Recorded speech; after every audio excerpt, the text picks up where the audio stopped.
আসসালামু আলাইকুম। কেমন আছেন আপনারা সবাই? আশা করছি সবাই অনেক বেশি ভালো আছেন। সবাইকে আবারও একবার আমন্ত্রণ করছি সাদামাটা রান্নাঘর অ্যান্ড ব্লগসের আরেকটি নতুন ভিডিও দেখার জন্য।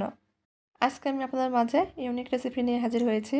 দুধের সাথে সুজি গুলে একবার এভাবে বানিয়ে নিয়ে মাস জুড়ে সংরক্ষণ করে খান।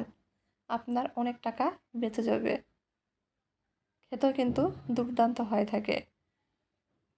তো চলুন দেখি তৈরির পুরো প্রস্তুত প্রণালী আপনাদের মাঝে শেয়ার করি। এখানে একটা বোল নিয়েছি। বোলের মধ্যে নিয়ে নিচ্ছি চায়ের কাপে মেপে 1 কাপ মতো সুজি। দিয়ে দিব হাফ কাপ আটা। নর্মালি আমরা যে আটা রুটি খাই সে আটা এখানে ব্যবহার করছি। আটার পরিবর্তে ময়দাটাও ব্যবহার করতে পারেন। এখন দিয়ে দিব হাফ কাপ মতো চিনি।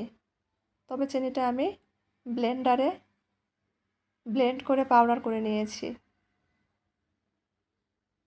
এখানে পাউডার চিনিটাই ব্যবহার করতে হবে।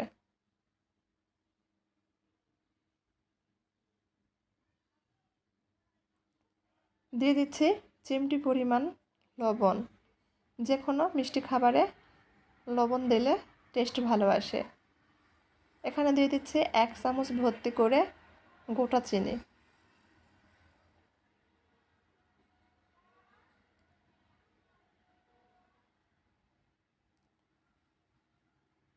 আর দিয়ে দিব 2 চিমটি মতো বেকিং পাউডার। খুব বেশি বেকিং পাউডার ব্যবহার করা যাবে না। শুকনো উপকরণ একটু নেড়েচেড়ে মিশিয়ে নিচ্ছি। ঘরে যদি সুজি আর দুধ থাকে তাহলে খুবই কম সময়ে এই রেসিপিটি তৈরি করে নিতে পারেন। এটাকে আপনারা সুজির বিস্কুট পিঠাও বলতে পারেন।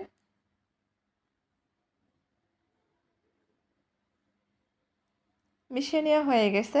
দিয়ে দিচ্ছি 2 চামচ মতো ঘি। আবারও খুব ভালোভাবে ঘিটা সুজির সঙ্গে ময়াম দিয়ে নিব। ময়ামটা একটু সময় নিয়ে দিতে হবে। ময়াম যত ভালো হবে এই বিস্কুটগুলো ততটাই খাস্তা হবে। আমরা তো সবসময় দোকান থেকে বিস্কুট কিনে খাই। ঘরে যদি এরকম স্বাস্থ্যসম্মত উপায়ে বিস্কুট তৈরি করা যায়, আবার একবার তৈরি করে মাস জুড়ে সংরক্ষণ করে রেখে খাওয়া যায়, তাহলে দোকান থেকে আর কেন কিনবো বলেন। একবার এভাবে বাসায় তৈরি করে দিতে পারেন। বাচ্চারা তো পছন্দ করবে, বাচ্চাদের পাশাপাশি বড়রাও অনেক পছন্দ করবে। খুব ভালোভাবে ময়াম দিয়ে নিয়েছি। এখন এর মধ্যে দিয়ে দিচ্ছি প্রায় 1.5 টেবিল চামচ মতো চীনাবাদাম। এখানে ভাজা চীনাবাদামটা ব্যবহার করেছি। চীনাবাদামটা একটু ভেঙে আধা ভাঙা করে ব্যবহার করছি। আবারও নেড়েচেড়ে মিশিয়ে নিব। মিশিয়ে নেওয়া হয়ে গেলে এখানে আমি 1 কাপ কুসুম গরম দুধ নিয়েছি। দুধটা আগে থেকেই জাল করে নিয়েছি, তবে দুধ পুরোপুরি ঠান্ডা করিনি। কুসুম গরম দুধ ব্যবহার করছি। এখানে কিন্তু কুসুম গরম দুধটাই ব্যবহার করতে হবে। দুধ একবারে দিচ্ছি না, অল্প করে দিয়েই আমি এই ডোটা তৈরি করে নিচ্ছি। যেহেতু এখানে চিনির পাউডার ব্যবহার করেছি সেজন্য খুব বেশি দুধ একবারে দেওয়া যাবে না। চিনিটা গলে গিয়েও কিছুটা পানি ছাড়বে। এই ডোটা একটু নরম করেই তৈরি করে নেব। যেহেতু সুজি দিয়ে তৈরি করছি, যখন আমরা রেস্টে রেখে দেব তখন ডোটা কিন্তু আগের থেকে অনেকটাই শক্ত হয়ে যাবে। ডোটা খুব ভালোভাবে সেট হয়ে যাবে।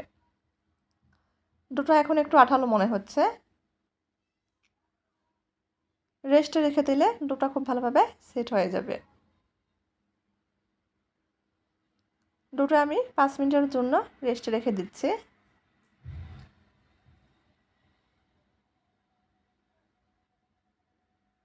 ঢেকে রাখছি 5 মিনিট মতো। 5 মিনিট পর ডোয়ের আঠালো ভাবটা কিন্তু অনেকটাই কমে গেছে। দেখেন হাতে আর লেগে যাচ্ছে না। এখন হাতে অল্প একটু ঘি মেখে নিয়েছি। ডো থেকে অল্প অল্প করে ডো নিয়ে নিচ্ছি। প্রথমে একটু গোল করে নিব। তারপর হাত দিয়ে ভাবে চ্যাপ্টা করে বিস্কুটের শেপ দিয়ে নিচ্ছি। আমি একটা একটা করে তৈরি করে তেলের মধ্যে ছেড়ে দিব। একসঙ্গে সবগুলো তৈরি করলে লেগে যেতে পারে। চুলার উপর ফ্রাই প্যান বসে দিয়েছি, দিয়ে দিচ্ছি পর্যাপ্ত পরিমাণ তেল। তেল খুব ভালোভাবে গরম করে নিয়েছি। এখন একটা একটা করে বিস্কুটের শেপ দিয়ে তেলের মধ্যে ছেড়ে দিচ্ছি।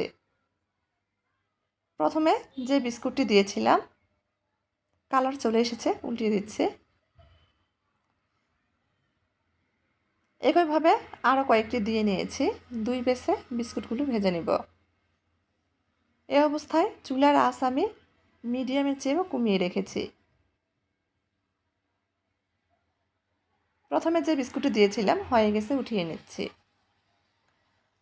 কোনোভাবে কিন্তু কুসুম গরম তেলে বিস্কুটগুলো ছাড়া যাবে না, যেহেতু সুজি দিয়ে তৈরি করছি, লেগে যাবে।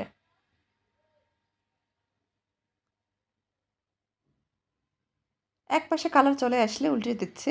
এভাবে 2 থেকে 3 বার উল্টিয়ে পাল্টিয়ে ভেজে নিচ্ছি। ভাজা হয়ে গেছে, তেল ঝরিয়ে উঠিয়ে নিচ্ছি। একইভাবে বাকি বিস্কুটগুলো ভেজে নেব।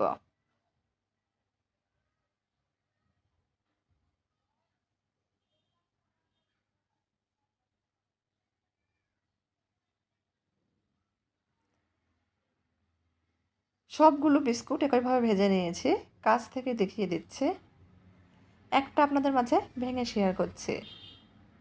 আমার আজকের এই রেসিপিটি আপনাদের কাছে যদি একটু ভালো লেগে থাকে তাহলে প্লিজ সবাই চ্যানেলটি সাবস্ক্রাইব করবেন, লাইক কমেন্ট শেয়ার করে নিয়মিত চ্যানেলের পাশেই থাকবেন। ভেঙে দেখাচ্ছি, দেখেন কতটা সুন্দর হয়েছে। তো আজকের মতো এই পর্যন্তই। সবাই ভালো থাকবেন। আল্লাহ হাফেজ।